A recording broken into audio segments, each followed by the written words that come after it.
Hello dear students, मैं चैन sir आपके अपने इस यूट्यूब चैनल पर आपका स्वागत करता हूं। इस वीडियो में हम डिस्कस करने वाले हैं आपके जो हिस्ट्री का जो चैप्टर 5 है, the Vedas and the other sources. तो इससे रिलेटेड जो डिफरेंट जो पॉइंट्स है हम लाइन टू लाइन इस वीडियो में आपको देखने को मिलेगा। तो मेरे साथ इस पूरे वीडियो में बने रहिए और अभी तक आपने चैनल को सब्सक्राइब नहीं किया तो सब्सक्राइब जरूर कीजिए, बेल आइकन को प्रेस करना ना भूलिए। तो सबसे पहले हम बात करें कि जो इस चैप्टर को हम स्टडी करेंगे तो इसका जो ऑब्जेक्टिव्स क्या है, मीन्स जब इसको आप लर्न करेंगे तो आपको क्या जानने को सीखने को मिलेगा। सो यहाँ पर हम जान पाएंगे the Vedas and the information they provide about Arya, the people and the society. मतलब जो उस समय जो आर्य जो लोग थे तो उनके जो वो लोग कैसे रहते थे और उनकी जो सोसाइटी वो किस तरीके से थे, हम उसके बारे में जानेंगे। देन इंपॉर्टेंट जो बुरियल साइट्स थे, मतलब उन जो लोग जो है आर्यन जो लोग आर्याज जो थे तो उनको जो बुरीड किया जाता था, मतलब उनके डेथ के बाद उनको दफनाया जाता था, हम उसके बारे में जानेंगे। साथ ही साथ जो उस समय जो इंफॉर्मेशन उसके जो सेटलमेंट, मतलब वो लोग कैसे रहते थे, वो किस तरीके से खाना खाते पीते थे, क्या तो किस तरीके से उनका एग्रीकल्चर, तो ये सभी जो चीज़ें हैं हम इस चैप्टर में जानेंगे। तो चलिए हम जो है लाइन टू लाइन स्टार्ट करते हैं। तो you have studied in the previous chapter that the Harappan और the Indus valley civilization come to an end around 1900 BC। जैसे कि हमने जो प्रीवियस चैप्टर में देखा कि भाई जो हड़प्पन या फिर जिसे हम इंडस वैली सिविलाइजेशन के रूप में जानते हैं वो 1900 BC के आसपास वो क्या हो जाता है, इंड हो जाता है। सो अ फ्यू सेंचुरीज लेटर, उसके कुछ सेंचुरीज बाद, कुछ जो सालों के बाद जो है around 1500 BCE another set of people had settle in the north west part of the sub continent. मतलब जो अदर जो पीपल है वो जो है अदर जो लोग हैं, अदर जो कम्युनिटी है वो जो नॉर्थ वेस्ट जो पार्ट्स है इंडियन सब कॉन्टिनेंट का, वहाँ पर वो रहना स्टार्ट करते रहते हैं। So this peoples called themselves Aryas which means noble. मतलब वो जो लोग जो रहते हैं वहाँ पर तो अपने आप को आर्य कहते हैं और उसका जो मतलब होता है नोबेल, मतलब पवित्र सा। तो इस तरीके से वो अपने आप को आर्य या फिर जो नोबेल है कहते हैं। देन यहाँ पर क्विक फैक्ट में आता है कि the Arya peoples are also known as Aryans. जो आर्य पीपल्स हैं उसे हम आर्यंस के रूप में भी जानते हैं। और ये जो आर्यन है वो कहाँ से आया है, तो ये जो संस्कृत जो वर्ड है आर्य, जिसका मतलब होता है the word Aryan means pure, pure मतलब शुद्ध, है ना। सो अब यहाँ पर the Arya name the regions where they first settle as Sapta Sindhu. मतलब जो आर्यन जो सबसे पहले आए और जहाँ पर वो बसे उसे कहा जाता है सप्त सिंधु। अब सप्त सिंधु का मतलब क्या होता है, तो सप्त Sindhu means the land of the seven reverse. इसका मतलब है जो लैंड ऑफ सेवन रिवर्स, 7 जो नदियां हैं तो उसका जो जमीन, उसका जो भाग है, तो जो इंडस रिवर थे और उसके अलावा जो 7 जो रिवर्स थे तो उसे कहा गया लैंड ऑफ 7 रिवर्स। तो most of this rivers they are tributaries of Indus. तो ये जो जितने भी अधिकांश जो थे वो क्या थे, ट्रिब्यूटरीज थे, मतलब सहायक जो नदी थी किसकी, हमारे जो इंडस जो रिवर है। थोड़ा अजीब बन गया है ना, थोड़ा एडजस्ट कर लीजिएगा। हम यहाँ पर इंडिया जो मैप की बात करें तो पहले जो है ये तो पाकिस्तानी अलग नहीं हुआ था, तो ये पूरा भाग ऐसे हुआ करता था। तो यहाँ से जो इंडस जो रिवर निकलती थी फिर इधर से और जो इस तरीके से उनके जो 7 जो ट्रिब्यूटरीज हो जाते थे और इस पर जो है जाकर यहाँ से इंडस रिवर ऐसे होते हुए इधर बहती थी। तो इसके जो ट्रिब्यूटरीज हैं तो ये जो 7 जो रिवर था यहीं पर इसी के आसपास ही हमारे आर्यंस हैं वो बसे थे। तो नेक्स्ट जो पॉइंट आता है कि it is still not clear as where exactly the Aryans came from. अब यहाँ पर क्लियर नहीं है कि भी जो एक्चुअली में जो आर्यंस है वो कहाँ से आए थे, है ना। हम यहाँ पर उसको एक्चुअली में क्लियर नहीं बोल सकते कि जो आर्यंस है वो कहाँ से आए थे, बट सम जो scholars of the opinion that they came from Central Asia where other have said that they come from Europe. मतलब कुछ जो स्कॉलर जो शोध करने वाले हैं तो वो कहते हैं कि जो सेंट्रल इंडिया, मतलब इधर चाइना के आसपास ऊपर का जो भाग है वहां से वो आए थे, या फिर कुछ और कहते हैं कि वो कहीं ना कहीं किसी दूसरे पार्ट से यहाँ से इस ओर से इंडिया में वो क्या हुए थे, इंटर हुए थे। तो इस तरीके से कोई भी जो है क्लियर नहीं बोल सकता कि भाई कोई जो है ये कहाँ से आए हुए थे। तो अब यहाँ पर जो पॉइंट आता है हमारा कि what we do know is that at some point the Aryans came across northern another group of people who they called दसा और दस्यु। किसी समय जो है कई जो स्कॉलर्स है, जो हिस्टोरियंस है, वो कहते हैं कि वो जो अनदर जो एक और जो ग्रुप आया था जिसको दसा या फिर दस्यु कहा गया था, तो उन्हीं के साथ ये जो आर्यंस है या फिर आर्य है वो यहाँ पर इंडिया में आए थे और यहाँ पर वो बस गए थे। सो According to some historians, the Arya began to control the Dasyus। फिर वो साथ में आए तो फिर जो हिस्टोरियंस हमारे जो इतिहासकार हैं वो कहते हैं कि वो जो है बाद में जो आर्य है वो क्या करने लगे, जो दस्युज है या फिर दसाज है उनको वो कंट्रोल करने लगे। Then they made them do all the difficult work, और वो क्या कहते थे कि वो जो दसाज है या दस्युज है उनको जितने भी जो डिफिकल्ट वर्क है वो उनको करने के लिए बोलते थे। After some year the word dasa means slave, फिर बाद में जो है ये जो दशा है या फिर दस्यु उसका जो मीनिंग है स्लैब या फिर दास हो गया, जो इनके आर्यंस की सेवा करते थे। So Aryans used horse and the chariots with spoked wheel, यहाँ पर आपको जो दिखाई दे रहा है कि जो आर्यंस है वो एक हॉर्स कहा जाता है कि जो है कि आर्यंस है वो हॉर्स है अपने साथ लेके आए थे। इस तरीके जो कैरोट जो रथ है उनको भी अपने साथ लेके आए थे, और जो पहिया जो है स्पोक वाला था इस तरीके से बना हुआ था। तो इन सबको जो आर्यंस है वो अपने साथ लेके आए थे। इससे पहले हमारे यहाँ जो इंडियन सब कॉन्टिनेंट में ये नहीं हुआ करता था। फिर आपका नेक्स्ट आता है the Vedas.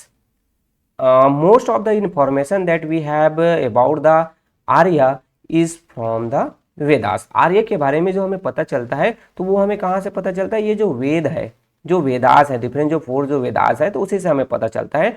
So the Vedas are a set of 4 books namely. अब यहाँ पर जो ये जो वेदास है तो वो 4 बुक है, 4 जो बुक से जो वेदास में आते हैं, जिसमें हमारा जो the Rigveda, the Samaveda, the Yajurveda and the Atharvaveda. Hindi में इसको जनरली हम ऋग्वेद, सामवेद, यजुर्वेद और अथर्ववेद के रूप में जानते हैं। सो इस तरीके से ये जो 4 वेद हैं तो इन्हीं से ही हमें जो हमारे जो ये जो आर्य है या फिर जिसे हम आर्यंस कहते हैं इनके बारे में हमें पता चलता है। Then the period during which the 4 Vedas were written is known as the वैदिक एज। और ये जो 4 जो वेदास है, ये जो चारों जो अपर जो भाग में ये जो ऊपर में जो 4 जो वेदास हैं तो इसी समय जो जिस समय इसको लिखा गया, जो चारों वेदास को जो रिटर्न किया गया, लिखा गया, तो उस एज को कहा जाता है, उस एज को वैदिक एज से जाना जाता है। देन द वैदिक age is the further divided into 2 periods. ये जो वैदिक एज है उसको फिर से बाद में जो है 2 जो पीरियड्स में डिवाइड किया गया। एक को कहा जाता है अर्ली वैदिक पीरियड, फिर एक को कहा जाता है द लेटर वैदिक पीरियड। मतलब वैदिक पीरियड का पहले का भाग, पहले का जो जैसे ये जो इतना लंबा जो है, सपोज ये जो है 1000 ईयर तक वैदिक एज रहा, तो स्टार्टिंग का जो पीरियड था उसे अर्ली एज कहेंगे, फिर बाद का जो पीरियड था, बाद का जो समय था उसे हम लेटर वैदिक पीरियड के रूप में जानते हैं। तो अब इस पीरियड में हम देखें तो वैदिक एज की हम बात करें तो यहाँ पर आता है आपका ऋग्वेद। फर्स्ट जो हमारा है वो है हमारा ऋग्वेद। तो ऋग्वेद की बात करें, सो a lot of information about the Arya comes from the Rigveda. मतलब ज़्यादातर जो इन्फॉर्मेशन है हमें जो आर्य के बारे में वो किससे मिलता है, ऋग्वेदा में मिलता है, ऋग्वेद में मिलता है। So the Rigveda consist of a set of Sanskrit hymn. मतलब जो ऋग्वेद में संस्कृत को जो मंत्र जो उच्चारण है, मंत्रोच्चारण किया जाता है, तो वो जो चीज़ें हैं वो ऋग्वेदा में लिखा हुआ है, कॉन्सिस्ट है, ज़्यादातर जो संस्कृत जो है से वही है। So it is the oldest of the 4 Vedas. जो ये जो ऋग्वेद है वो सबसे पुराना है, ओल्डेस्ट है, सबसे पुराना जो वेद है वो है हमारा ऋग्वेदा है। Then it is also one of the oldest book in history. और साथ ही साथ जो हम हिस्ट्री का सबसे पुराना बुक की बात करें जो सर्वाइव किया हुआ है अभी हमको मिलता है वो है हमारा Rigveda. Then when the Rigvedic hymns were first compose around 15 to 1000 BC। मतलब ये जो है 1500 से लेकर 1000 BCE के बीच में ये जो ऋग्वेदा है उसके जो हेम्स है, उसके जो मंत्र उच्चारण है, मंत्र है, उसको क्या किया गया, श्लोक वगैरह है उनको क्या किया गया है, कंपोज किया गया है। श्लोक जो लिखे गए हैं वहाँ पर उसको कंपोज किया गया है। Then they were not written down. तो उस समय ये जो कंपोज किया गया या फिर हम उसे कहें कि जब उसका जो बनाया गया उसको रिटर्न फॉर्म में उस समय नहीं था, है ना, 1500 से 1000 से लेकर आपके जो 1500 से लेकर 1000 BCE के बीच उसको जो है लिखा नहीं गया था, वो क्या था, ओरल रूप में था, मेमोराइज था। मतलब जो उस समय जो जानकार जो पंडित वगैरह थे, जो प्रीस्ट थे, गुरु जो थे, उनको ओरली वो जो है जो उनके दिमाग में, उनके जो हार्ट में उनको मेमोराइज था वो। Then the people who memorize them taught their student to sing these hymns. Those students in turn taught other। मतलब ये क्या है कि जो जिनको याद था, जो पीपल जो जैसे यहाँ पर आपको जो स्टूडेंट जो टीचर्स हैं उनको वो पता था, तो वो जो है अपने जो स्टूडेंट्स को सिंग करके उनको गा कर उनको बताते थे उनको समझाते थे, फिर वो जो स्टूडेंट है वो उसको सीखते थे, टॉट, देन फिर वो दूसरे को और सिखाते। तो इस तरीके से वो जो है मेमोराइज के फॉर्म में, ओरल फॉर्म में एक दूसरे से पास होते जा रहा था। So in this way the hymns were passed on from person to person and from one generation to another generation, मतलब एक से दूसरे की वो ट्रांसफर होता था। जैसे आप देखेंगे अगर आपके घर में जो आपके जो ग्रैंड पेरेंट्स है, ग्रैंड जो मदर्स है, ग्रैंड फादर्स हैं, तो उनसे आप पूछेंगे तो उनको पता हो बहुत सारी ऐसी जो चीज़ें हैं जो उनको वो जो है पढ़े नहीं है, बट उनको भी कई जो सॉन्ग्स है, कई जो स्टोरीज हैं वो उनको याद है। तो इस तरीके से ये जो है मेमोराइजेशन पर बेस्ड था। सेन व्हाट इज हैम्स, ये जो हैम्स है, हैम्स वो क्या होता है, तो hymn is a type of song usually religious specifically written for the purpose of praise, adorations or prayer, and typically addressed to a deity or deities or to prominent figures or पर्सनोफिकेशंस। मतलब जो hymns है वो क्या है, जैसे मैंने बताया कि भाई वो एक क्या है, एक सॉन्ग होता है, एक मंत्र उच्चारण होता है, तो रिलीजियस धर्म से संबंधित था। किसी जो गॉड है, गॉडेज है, या फिर जो कोई जो पूजनीय है, जो कोई जो पर्सनोफिकेशन, मतलब किसी जो स्पेशल जो पर्सन, उसके लिए क्रिएट किया जाता था और उसको प्रसन्न करने के, उसको खुश करने के लिए उसको गाया जाता था, उनका उच्चारण किया जाता था। सो यहाँ पर जो हमने देखा भाई कि वो जो है मेमोराइज बेस पर था, किस पे, हैम जो है जनरली जो है मेमोराइज था। So it was only many centuries later that the Rig Veda was actually written down. फिर बाद में जो है मेनी सेंचुरीज, कई सालों के बाद में जो है उसको रिटर्न फॉर्म में लिखा गया। Then it was written by hand in the form of manuscripts. Manuscripts के बारे में हमने पहले ही जान लिया, प्रीवियस जो चैप्टर में हमने स्टडी किया कि जो भी जो हैंड रिटन जो डॉक्यूमेंट्स होते हैं, हाथों से जो लिखे जाते हैं, उसे मैन्युस्क्रिप्ट्स कहते हैं। तो ये जो हमारे जो वेदा, ऋग वेद है, उसको भी क्या है बाद में हाथों से लिखा गया था। देन नेक्स्ट आता है आपका कि क्विक फैक्ट में आप देखेंगे तो most of the Rig Veda hymns were composed by men, a few were composed by women. मतलब ज़्यादातर जो है वो मेन के द्वारा लिखा गया है, और कुछ ही जो है जिसको जो वुमेन्स के द्वारा जो है लिखी गई है। मतलब ज़्यादातर जो है मेन है, जो पुरुष है उसने लिखा है, महिलाएं हैं एक या दो थी जो उसने जो ऋग्वेदा के कुछ जो हेम्स है, वो जो श्लोक है उसको लिखा है। So the early Vedic age, अब जो हम जो देखते हैं जो वैदिक एज है हमारा, उसको जो दो डिफरेंट पार्ट्स में क्या किया गया है, डिवाइड किया गया है। तो सबसे पहले हम जो देखते हैं अर्ली, पहले का जो पार्ट है, तो the first part of the वैदिक age between 1500 BC and 1000 BC is known as the early वैदिक पीरियड। मतलब 1500 BC से लेकर आपके जो 1000 BC के बीच का जो पीरियड है उसे हम अर्ली वैदिक पीरियड के रूप में जानते हैं। Then this is also the period during which the Rig Veda was first written. और ये वही जो पीरियड है, इसी समय ही जो ऋग्वेदा है उसको जो फर्स्ट टाइम लिखा गया, या फिर उसको जो है कंपोज किया गया, मतलब वो जो है ओरल फॉर्म में था।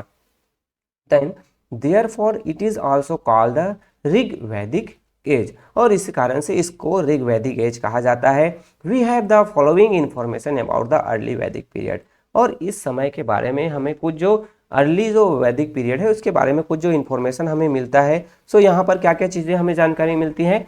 So the people lived in the tribal society, इस ट्राइब वाज कॉल्ड अ जन और विज। मतलब उस समय जो लोग हैं जो ट्राइबल जो सोसाइटी में रहते थे, तो जो एक जो ट्राइबल जो कम्युनिटी और एक सोसाइटी होता था उसे जन या विज कहा जाता था। Then the area which the tribes lived is was called a janapada. मतलब उस समय जो सोसाइटी जो ट्राइबल जो पीपल्स रहते थे तो उसे जन कहा जाता था या फिर विज के नाम से जाना जाता था, और जो उस पूरे एरिया पर जो रहते थे, उस एरिया पर रहते थे तो उसे जनपदा कहते थे, है ना। जहाँ पर जन रहते हैं तो उसे जनपदा कहा जाता था। Then the leader of the tribe was called raja, और वो जो ट्राइबल जो ग्रुप है, उनके जो समूह है, तो उनके जो लीडर को क्या कहा जाता था, राजा कहा जाता था। Then the raja was chosen by the member of the tribe from amongst themselves. He did not have to be the son of the previous raja in order to become a raja. तो अब यहाँ पर जो राजा है तो उनको जो है उन्हीं में के बीच से क्या किया जाता था, चूज किया जाता था। और ऐसा नहीं होता था कि भाई कि मेरे बाद ही मेरा क्या बनेगा, जैसे मैं राजा बना हूं तो मेरे बाद मेरा जो बेटा है वही राजा बनेगा, ऐसा नहीं होता था। उन ग्रुप में से किसी को भी जो मोस्ट पावरफुल होता था, इंटेलिजेंट होता था, जो अपने जो ग्रुप है, सोसाइटी है, उनके लोगों की बेहतरी करता था, उनको फिर से बाद में राजा चुन लिया जाता था। Then cow were very important to people. उस समय के जो लोग हैं उनके लिए जो काउ है वो बहुत ही, जो गाय है वो बहुत ही इंपॉर्टेंट हुआ करता था। A person who owned a large number of cows was seen as an important and wealthy member of society. People even fought battle to acquire more cow. तो उस समय जिसके पास बहुत ज़्यादा लार्ज नंबर ऑफ काउ, ज़्यादातर जो cow होते थे, ज़्यादा नंबर्स में काउ होते थे, तो उनको ज़्यादा पावरफुल और उतना ही ज़्यादा उनको वेल्थी, संपत्तिवान, धनवान माना जाता था। और लोग जो हैं ज़्यादा से ज़्यादा काउ रखने के लिए आपस में लड़ते भी थे।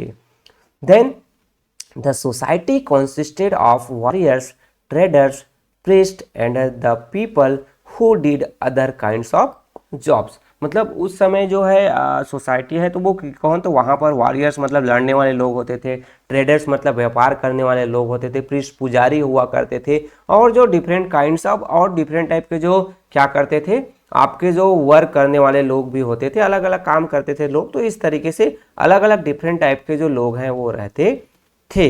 Then there was division of labour and each person had a certain job to do. Then उस समय क्या था कि जो डिवीजन ऑफ लेबर मतलब जो लोग थे, तो अलग अलग जो लोग हैं अलग अलग टाइप के जो काम करते थे, और सभी व्यक्ति के पास पर्सन जो डिफरेंट जो टाइप के जो वर्क, कोई जो पॉटर्स थे मतलब बर्तन बनाने वाले थे, जो पॉटरी मेकिंग का काम करते थे, कोई कॉबलर्स थे, तो कोई जो है जो क्या थे, टेलर थे, कपड़े सिलने का काम करते थे। तो इस तरीके से कोई जो वॉरियर्स थे मतलब लड़ने जाते थे।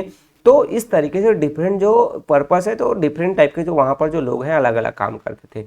Then however there was no undue pressure on him to pursue the occupation of his ancestors। मतलब अब उस समय ऐसा नहीं था कि भाई जो उसके जो एंसेंटर्स हैं, पूर्वज हैं, वो क्या काम करते हैं, तो प्रेशर नहीं था। जो लोग हैं अपने चॉइस के अकॉर्डिंग टू कोई भी जो काम है वो चूज कर सकते थे, है ना। Then he could choose to do something else if he wish to.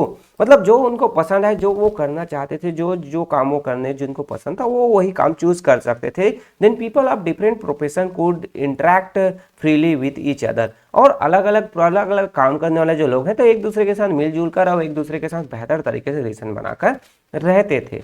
People minorly वार्शिप्ड अग्नि, गॉड ऑफ फायर। तो उस समय के जो लोग हैं वो अग्नि, जो आग का जो देवता है, उसको वो पूछते थे गॉड ऑफ फायर।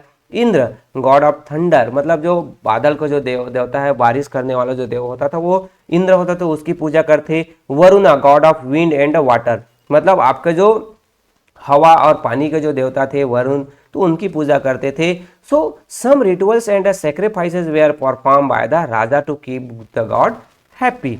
अब जो है गॉड को हैप्पी रखने के लिए जो कुछ पूजा पाठ वगैरह है, मंत्रोच्चारण वगैरह है, तो राजा के द्वारा क्या किया जाता था। Then people believed that if the gods were keeped happy them they would not let any harm come to life. और उस समय जो राजा मानते थे, लोग मानते थे कि अगर जो है हम गॉड को, भगवान को हम प्रसन्न करेंगे, तो हम हमेशा खुश रहेंगे और हमारे जो लाइफ में कोई भी कष्ट वगैरह नहीं आएगा।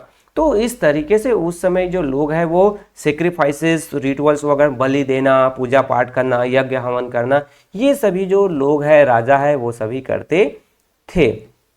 तो इस तरीके से ये आपका जो सेक्रीफाइसेस वगैरह है, रिचुअल्स है, वो किया जाता था। क्विक फैक्ट में हमें क्या जानकारी मिलती है? So while the 7 rivers of Sapta Sindhu have been mention many times in the Rigveda, there is only one mention of river Ganga. Historians believe that during the early Vedic age, the Aryans were not lived near the Ganga and were therefore not very familiar with it. So यहाँ पर क्या था भाई कि जो उस समय जो सप्त सिंधु की बात किया गया है, तो वहाँ पर उस समय जो गंगा रिवर है या फिर और जो यमुना जो रिवर, अदर जो रिवर्स है, उसके बारे में वहाँ पर मेंशन क्यों नहीं किया गया है? तो यहाँ पर जनरली बताया गया है कि वो जो है नियर जो गंगा है उसके पास नहीं रहते थे। इसके कारण से वो जो गंगा रिवर या फिर अदर जो रिवर्स है उसका जो ज़्यादा जो एक्सप्लेनेशन है या फिर डिस्कशन यहाँ पर उस समय ऋग्वेद में नहीं मिलता है। देन नेक्स्ट आता है बेटा कि जो द लेटर वैदिक एज, हमने तो अर्ली वैदिक एज के बारे में जाना। अब जो नेक्स्ट हम देखते हैं लेटर वैदिक एज। वैदिक एज का जो आपका जो पीरियड था, जो लेटर वैदिक एज का पीरियड आता है, वो कब आता है? So the period from 1000 BC to 500 BC is known as the later Vedic period. अब ये जो 1000 BC से लेकर 500 BC के बीच का जो पीरियड है उसे हम लेटर वैदिक पीरियड के रूप में जानते हैं। Then life during the later वैदिक age was quite different from life during the early Vedic age. अब यहाँ पर जो लेटर वैदिक एज का जो लाइफ है वो अर्ली वैदिक एज के जो लाइफ से थोड़ा सा डिफरेंट था। कैसे डिफरेंट था? तो इस समय this is because society underwent a number of changes between this two period. यहाँ पर जो सोसाइटी है, समाज है, वहाँ पर बहुत सारे जो चेंजेस है वो आ गए थे, बहुत सारे जो परिवर्तन आ गया था, चेंज हो गया था उस समय सोसाइटी। क्या क्या? This changes did not happen all of a sudden but very gradually. और ये जो चेंजेस है वो अचानक नहीं हुआ था, है ना। ये जो है चेंजेस है कहीं ना कहीं धीरे धीरे टाइम के अकॉर्डिंग हुआ था, धीरे धीरे हुआ था। अब यहाँ पर जो है the following are the main characteristics of the later Vedic period. अब ये जो लेटर वैदिक पीरियड है वहाँ पर सोसाइटी में हमें क्या क्या चेंजेस देखने को मिलता है। तो फर्स्ट जो आता है कि the Arya started spreading out. अब यहाँ पर जो आर्यंस है वो अदर जो पार्ट ऑफ इंडिया में वहाँ पर वो फैलने लगे थे। हमने पहले देखा भाई वो सप्त सिंधु वाला जो रीजन है वहीं पर तक वो थे। बाद में धीरे धीरे समय के अकॉर्डिंग टू वो जो है और जो दूसरे जो पार्ट्स है वहाँ पर वो फैलने लगे। कहाँ कहाँ गए? तो many of them move from their homes near the Indus towards the region near the Ganga and Yamuna. तो अब वो जो धीरे धीरे बाद में वो जो है गंगा जो रिवर्स है, यमुना जो रिवर्स है, उसके आसपास वाला जो रीजन है वहां पर वो फैलने लगे। A very strict caste systems और वर्ना जो सिस्टम कैम इनटू बिगेन्स। मतलब अब वो जो क्या हुआ कि भाई वो जो आपका जो पहले तो वो कहाँ थे? तो वो पहले थे आपका जो हमारा जो इंडस जो रिवर था उसको छोड़कर वो जो है पहले वो इस एरिया पर रहने लगे थे। तो ये पूरा उस समय इंडिया तो ऐसा हुआ करता था, है ना। तो यहाँ पर ही पहले थे। फिर आपका जो गंगा यमुना जो रिवर्स है यहाँ से, तो इस एरिया में भी वो क्या हो गए? फैलने लगे थे। देन जो अब जो नेक्स्ट आता है आपका जो कास्ट जो सिस्टम था, अ वेरी स्ट्रिक्ट कास्ट सिस्टम और वर्ना जो सिस्टम कम इनटू बिगेन। अब यहाँ पर क्या था भी? पहले जो कास्ट जो सिस्टम था हमने देखा था कि ऑक्यूपेशन कोई भी ऑक्यूपेशन है वो चूज कर सकते थे, बट जो कास्ट जो सिस्टम था अब वो स्ट्रिक्ट हो गया, बहुत ही कड़ा हो गया था। क्या हुआ कि under this system society was divided into 4 varnas or caste. अब जो सोसाइटी है वो जो 4 जो कास्ट है, 4 जो वर्ण जो है या फिर कास्ट है उसमें डिवाइड हो गया था। ब्राह्मण पहला जो कास्ट था, जो हायर जो कास्ट था ब्राह्मण, जो जिसे हम प्रीस्ट पुजारी थे वो थे। क्षत्रियास जो वॉरियर्स और राजाज, जो राजा या फिर जो वॉरियर जो लड़ाई लड़ने जाते थे वो क्षत्रिय कहलाए। देन वैश्यास, वैश्यास मतलब जो पीपल्स हैं जो क्या करते थे? ट्रेडिंग का काम करते थे, है ना। जो एग्रीकल्चर में या फिर ट्रेडिंग पर जो बिलोंग करते थे तो उसे वैश्य कहा जाता था, वैश्यास कहलाते थे। देन आपके शूद्रास, शूद्रास में आते थे अदर वर्कर्स एंड लेबरर्स, जो काम करने वाले जो अदर जो लोग थे, जो सेवक थे, जो काम करते थे, तो वो सभी जो है शूद्रास में आते। तो इस तरीके से आपके जो ब्राह्मण्स, क्षत्रियास, वैश्यास और शूद्रास, ये जो 4 जो डिफरेंट जो कास्ट है या फिर वर्ण है वहां पर बटा हुआ था। हिंदी में जिसे हम ब्राह्मण, क्षत्रिय, वैश्य और शूद्र के रूप में जानते हैं। Then there were many rulers and restrictions under there were many rules. यहाँ पर बहुत सारे जो रूल्स बने हुए थे और रिस्ट्रिक्शन था। ये जो कास्ट जो सिस्टम था वहां पर बहुत सारे रूल्स थे और जो क्या था? रिस्ट्रिक्शंस, मतलब बहुत सारे बंधन बने हुए थे। क्या था कि जो a person had follow the same occupation as his father और ग्रैंडफादर, मतलब उसके जो फादर या फिर जो ग्रैंडफादर से जो काम करते थे उनको, उनके आने वाले जो बच्चे हैं उनको भी वही काम करना पड़ता था। He was not allowed to choose any job that he liked or was good at। मतलब अब जो लोग हैं वो, अगर मैं कोई दूसरा काम करना चाहूँ, मैं पसंद करता हूँ, तो मुझे वो काम करने की आज़ादी नहीं थी। मेरे जो पेरेंट्स जो काम कर रहे हैं वही काम मुझे करना पड़ता था। Then under this system all peoples we are not treated equally. अब ये जो वर्ना जो कास्ट सिस्टम था वहां पर सभी लोगों को इक्वली जो है ट्रीट नहीं किया जाता था। People belonging to certain caste got all the benefits while other people were punished और ill treated for no fault of their. मतलब अब क्या होता था कि भाई जो पीपल जो है जिस कास्ट में बिलोंग करते थे तो उनको जो है बेनिफिट, किसी एक कास्ट वाले जैसे ब्राह्मण है या फिर क्षत्रिय तो उनको ज़्यादा बेनिफिट मिलता था, और जो जैसे जो शूद्रास थे तो उनको बिना किसी रीज़न के, बिना किसी गलती के उनको पनिशमेंट दिया जाता, उनके साथ गलत तरीके से व्यवहार किया जाता था। The Shudras had to undergo many difficulties, they they are not allowed to interact freely with the other caste. मतलब उनके साथ जो शूद्रास है, जैसे मैंने बताया, उनको बहुत सारे डिफिकल्टीज फेस करने पड़ते थे।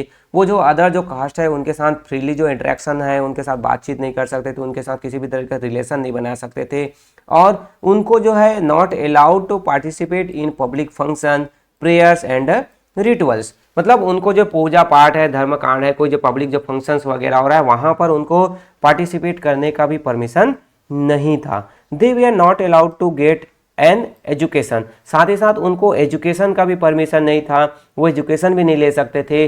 They did not have freedom to do anything they want, साथ ही साथ वो अगर कोई भी चीज़ें करना चाहे तो उनको कुछ करने की आज़ादी नहीं थी।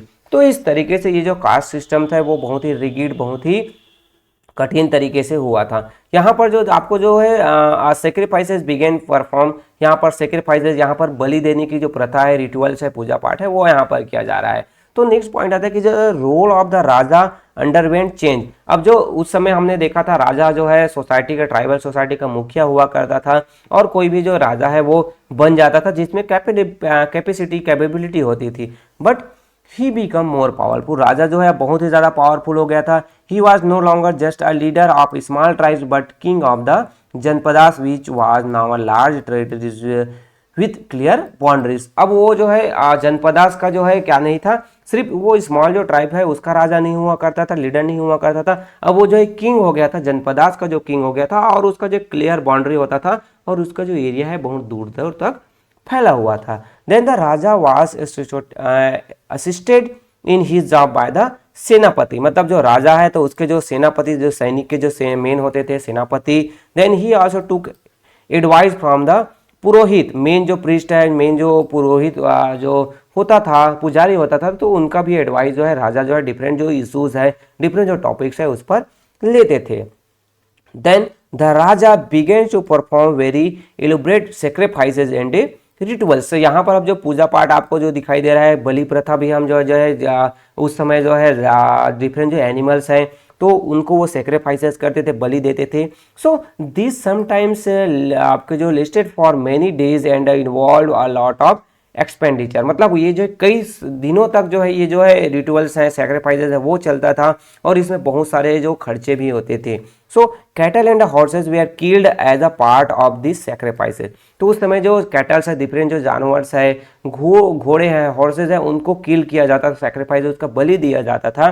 Then the raja believe that this was a way to ensure that no harm came to them or their territories. और राजा जो है इससे ये मानते थे भी कि क्योंकि उनको कोई कष्ट नहीं होगा, उनके जो लोग हैं उनको कोई कष्ट नहीं होगा, उनका जो टेरिटरीज है, उनका जो एम्पायर है, उसमें किसी भी प्रकार के कोई जो हार्म है, कोई जो नुकसान नहीं आएगा।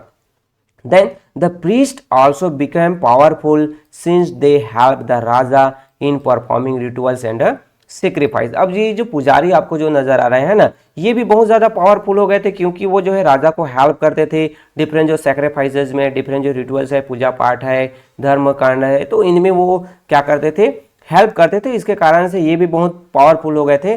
दे received gift of land, gold and cattle for from the raja. अब उनको क्या है कि इनको जो है अब राजा से डिफरेंट टाइप के जो गिफ्ट मिलते थे, उनको पुरस्कार मिलता था, चाहे वो लैंड हो, गोल्ड हो, है ना, सोना चांदी है, वो मिलता था, कैटल्स है, वो उनको गिफ्ट के रूप में राजा जो है इनको देते थे। इसके कारण से और जो प्रीस्ट है वो ज़्यादा पावरफुल होते जा रहे थे।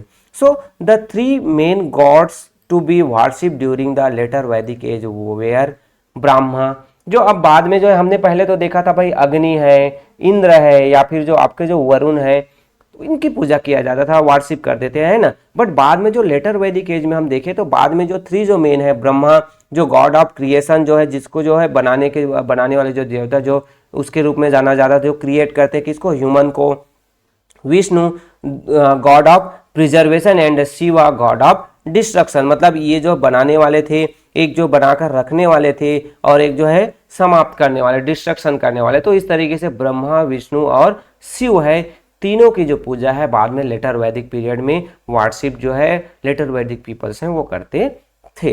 देन इस जनपदा कॉन्सिस्ट ऑफ मेनी विलेज। जितने भी जो ये जो जनपद हैं तो वो जो है डिफरेंट जो है किससे, विलेज से मिलकर बना होता था। और each village was called a gram and the head of the village was called अ ग्रामीण। मतलब ये जो जनपदा है वो डिफरेंट जो विलेज से मिलकर बनता था, और जो विलेज में जो रहने वाले जो लोग हैं तो उसको ग्रामीण कहते थे, और ये जो विलेज है वो ग्राम या फिर head of the village was called ग्रामीण। तो ये जो ग्रामीण जो है विलेज का जो हेड होता था तो उसे जो है ग्रामीण के रूप में जाना जाता था। Then agriculture become more important. अब इस समय जो एग्रीकल्चर है वो बहुत ज़्यादा इंपॉर्टेंट बन चुका था, और जो ज़्यादातर जो लोग हैं वो एग्रीकल्चर किया करते थे। Then iron was use to make tools and implements. और इस समय जो आयरन से बने हुए जो हथियार है, टूल्स है, उसका यूज किया जाता था। The amount of land that a person won't become very important. अब जो एक जो पर्सन है उसके पास कितना जो लैंड रहेगा, कितनी जो जमीन रहेगी, वो भी बहुत इंपॉर्टेंट था।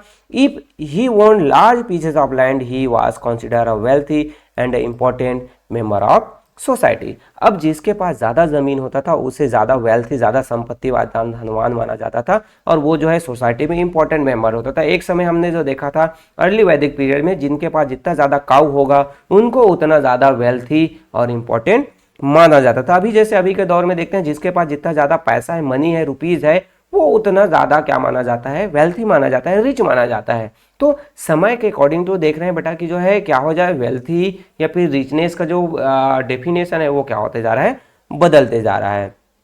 नेक्स्ट आता है क्विक फैक्ट में हम देखें तो क्विक फैक्ट में हमें क्या नजर आता है, तो the Arya were fond of chariot racing and hunting. मतलब उस समय का जो फंड, मतलब वो क्या करते थे उस समय जो रथों का जो दौड़ है या फिर हंटिंग जो शिकार वगैरह है वो फन के लिए जाते थे।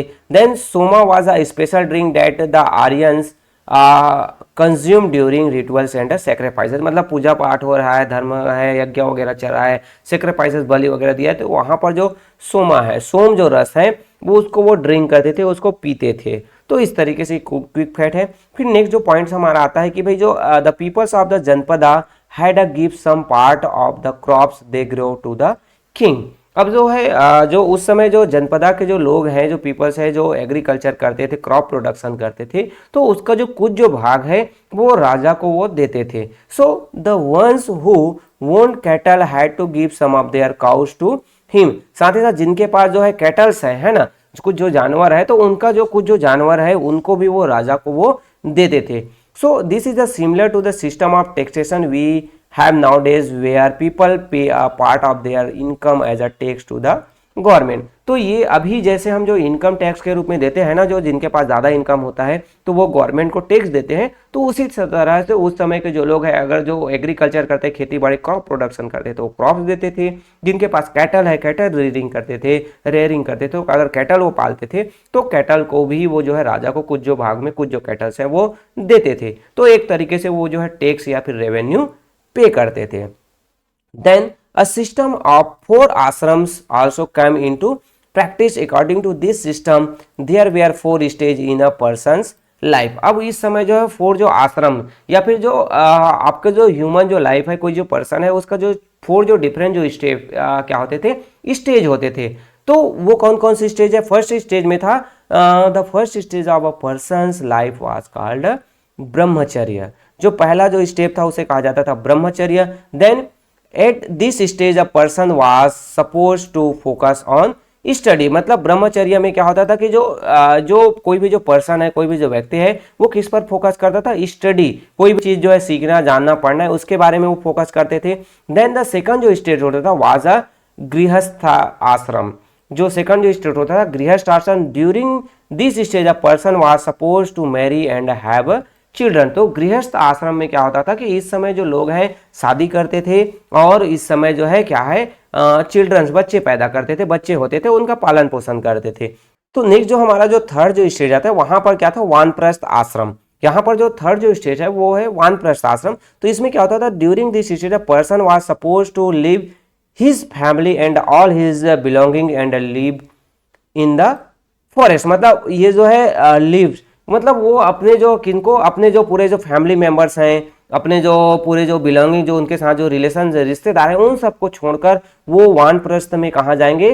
फॉरेस्ट में चले जाएंगे, और फॉरेस्ट में, जंगल में जाकर वहां पर रहेंगे।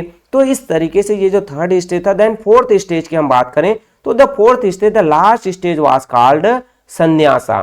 तो during this stage a person was suppose to lead a very simple and a reflective life without wanting anything. तो ये जो संन्यासा है, जो सन्यासी जो स्टेज है, वहां पर जो लाइफ है किसी भी पर्सन का, वो एकदम बहुत ही सिंपल हो जाता था।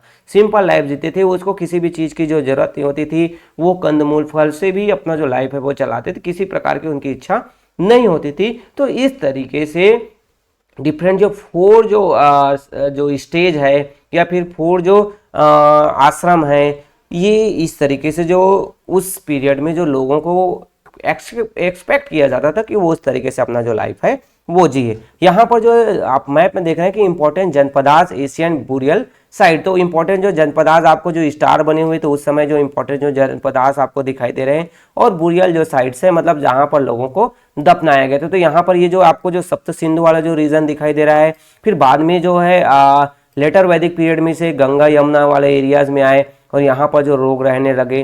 तो इस तरीके से जो आर्यंस है और उनका जो प्लेस है, ये सभी आपको यहाँ पर दिखाई दे रहे हैं। नेक्स्ट जो पॉइंट आता है बेटा आपका कि जो द अश्वमेधा सेक्रीफाइसेस, जो सेक्रीफाइसेस जो किया जाता था, जो बलि दिया जाता था, जिसे हम अश्वमेधा क्या कहते हैं, सेक्रीफाइसेस कहते हैं। मतलब जो बलि देने का जो आपका क्या था, प्रथा था।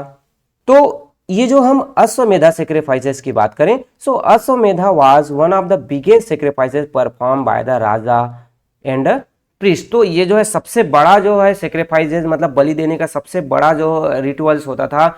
इसमें क्या होता था कि if a raja wanted to perform this sacrifices, a horse belonging to his janapada was let loose and allowed to wander wherever it like. मतलब वहां पर क्या होता था कि राजा जो है ये जो अश्वमेधा यज्ञ करना चाहते थे, सेक्रीफाइसेस करना चाहते थे, तो वो क्या होता था, अपने जो एरिया का जो वहां पर जो है हॉर्स है, जो अपने एरिया से जनपदार्थ से बिलोंग करते थे, उसको छोड़ देते थे और वो देखते थे कि भाई जो हॉर्स जहां जाना चाहे वहां वो जा सकता है ना। तो देन यहाँ पर क्या होता था कि as it wandered around the horse would sometimes enter another janapadas. मतलब वो अपने एरिया में छोड़ देते, बट कभी कभी क्या होता था कि वो जो है अनदर जनपदास में चले जाते थे। If the raja of the another janapadas did not allow the horse to pass through, it meant that he want to go to battle with the raja who had send the horse. अब यहाँ पर हुआ कि भाई अगर जिस जनपदा में जो है वो हॉर्स इंटर कर दिया गया, अगर वो जो राजा चाहते हैं कि उसके एरिया में वो हॉर्स ना रहे, वहां से क्रॉस ना करे, तो वो जो है हॉर्स को वापस भेजता है ना। अगर वो जो है अलाउ नहीं करता है, तब ऐसे सिचुएशन में जो वो चाहता है कि वो जो राजा है जिसके द्वारा जो अश्व को जो छोड़ा गया है, जो हॉर्स को छोड़ा गया है, उसके जो है उसके साथ उसको क्या करना पड़ेगा, लड़ाई लड़ना पड़ेगा। अगर वो लड़ाई लड़ना नहीं चाहता है, so if he allowed the horse to pass through his territories, it means that he had accept the raja who send the horse was more powerful. अगर वो लड़ना नहीं चाहते हैं, मतलब इसका मतलब ये हुआ कि भाई वो जो है, जो राजा ने हॉर्सेस को भेजा है, घोड़े को भेजा है, उनकी वो जो है अधीनता स्वीकार कर लेता है और मानता है कि जिस राजा ने उसको भेजा है घोड़े को, वो ज़्यादा पावरफुल है, और जो जिस एरिया पर वो जो घोड़ा गया है उसका जो राजा है वो कमजोर है। तो जो ज़्यादा पावरफुल जो राजा है उनके साथ वो लड़ना नहीं चाहते हैं। So after the house has wandered around for a period of time, the sacrifices would take place। फिर यहाँ पर जो क्या होता है कि भाई जो हॉर्स है वो वापस फिर उसी जनपदार्थ में उसी राजा के पास आ जाता है, क्योंकि उस घोड़े के पीछे पीछे जो है उस राजा के जो सैनिक है वो भी चलते रहते हैं। तो फिर फाइनली जो है राजा वापस आता है और जो सेक्रीफाइसेस है उसको कंप्लीट किया जाता है। So during the sacrifices the horse would be killed and other rituals were perform. तो ये क्या होता है कि जो सेक्रीफाइसेस के में क्या होता है कि वो जो हॉर्स को किल कर दिया जाता है और डिफरेंट जो और जो पूजा पाठ है, धर्म यज्ञ वगैरह है, वो किया जाता है। The raja would give gift to the priest, he would also receive gift from the other rajas. मतलब वो जो आपके जो क्या है प्रीस्ट है, पुजारी है, उनको राजा के द्वारा गिफ्ट किया जाए, दूसरे भी जो राजा है उनके द्वारा भी उनको गिफ्ट किया जाता है, और इस तरीके से अश्वमेधा जो यज्ञ है वो क्या होता है, कंप्लीट होता है। तो इस तरीके से बेटा ये जो आपके जो चैप्टर से रिलेटेड जो ये जो फर्स्ट पार्ट है, अब बाकी की जो चीज़ें हैं उसको हम जो सेकंड पार्ट है वहाँ पर डिस्कस करेंगे, क्योंकि एक ही जो वीडियो है वो लॉन्ग हो जाता है। तो बाकी जो है हम जो है सेकंड पार्ट में डिस्कस करेंगे, जो उपनिषद है या फिर और जो अदर जो डिफरेंट जो हमारे जो सोर्सेज हैं आर्यन से रिलेटेड, उसको हम नेक्स्ट वीडियो में करेंगे। So okay. Thank you. अगर ये वीडियो आपके लिए हेल्पफुल है तो वीडियो को लाइक ज़रूर कीजिए और अपने क्लास जो फ्रेंड है उनके साथ भी शेयर कीजिए, और चैनल को सब्सक्राइब नहीं किया तो सब्सक्राइब करना ना भूलिए। सो ओके बेटा, मिलते हैं अगले भाग में।